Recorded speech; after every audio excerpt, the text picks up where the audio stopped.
Billions of dollars of child support go unpaid every year. That, according to a recent report from the Census Bureau, showing more than $14 billion in missing payments unmade. So what's going wrong here? Why aren't parents being more responsible? Joining us now, divorce attorney Vikki Ziegler. Vikki, let's start right there. Yeah. Why aren't people making these payments? Well, you know what? First of all, child support goes directly to the child. It's not really for the parent. But I think people get so upset when they have a child out of wedlock or they get divorced that they don't want to pay the spouse, and the child suffers. Right. You know, it's kind of payback, and that's really unfortunate because the victims are the children. And that's really the problem. So all of this money, $14 billion, I mean, with a B, you know, at first you read it and you think, oh, maybe it's just millions. No, it's billions of dollars. The problem is judges are ordering court orders for people to pay child support, but the enforcement of the actual orders is very difficult. Well, we've got all kinds of remedies here. They take away driving privileges, incarceration, they garnish your IRS refund. Lots of things could happen, but it's different all over the country. Why isn't that kind of thing working? Well, it's difficult. These government agencies, you know, there's not enough manpower. There's thousands of open child support cases. You know, they have these daddy sweeps where they go arrest people in the middle of the night and they bring them to jail and they make them come up with money. You know what? That may work one time, but there's an overall issue. Most child support orders go through emancipation, which could be up to 21. So that's the problem. And also unemployment. People aren't working. That's true. And I think that's probably a very big issue here. People may be working, but may be underemployed, may not be getting the money in that they want to get in.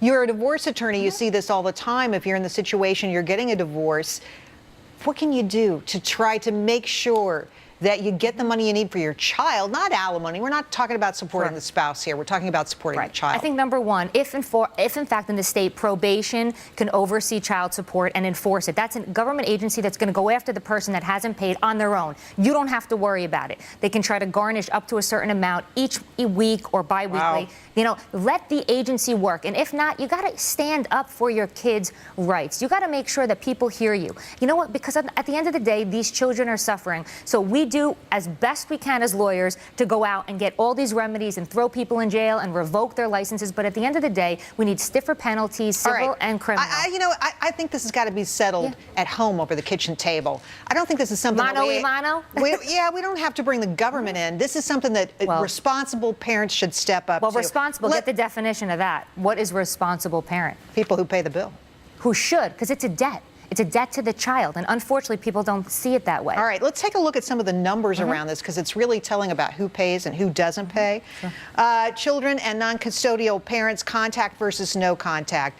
49% receive the full amount of this money if the child had contact. 30% receive full amount if the child had no contact. Take a look at that. Higher likelihood of receiving full child support if you have joint physical and legal custody.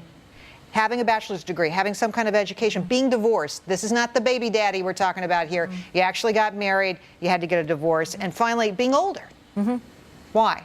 Well, I think there's a level of responsibility. You know that, you know what, if you were raised in a certain way and you didn't have these perks as a child, you want to give them to your child, right? You want to make your life better for your children. I think people understand that conceptually. And when they're involved in their children's lives, they feel like they should contribute. And I think that's what's showing in those statistics. Unfortunately, there are the other pieces of the population that are not paying what they're supposed to or paying less. Arrears are accruing. And it's an epidemic. I'm in court every single day fighting for my clients. Doing exactly this. Denying passports, they can't travel. You know, it's hard. It's hard stuff. There's no panacea. There's no, quick fix. But I think if more people talk about it like you on your shows and people say, wait a second, maybe we need to, amend statutes, get tougher. And really, you know what? Let's sit across the table and talk. I always tell my clients, if you can get to your spouse without lawyers and spending a lot of money, please God, it's better for you and your child at the end. Unbelievable. So contentious. Vikki, thanks for bringing us the story. Appreciate your time. Thank you. And later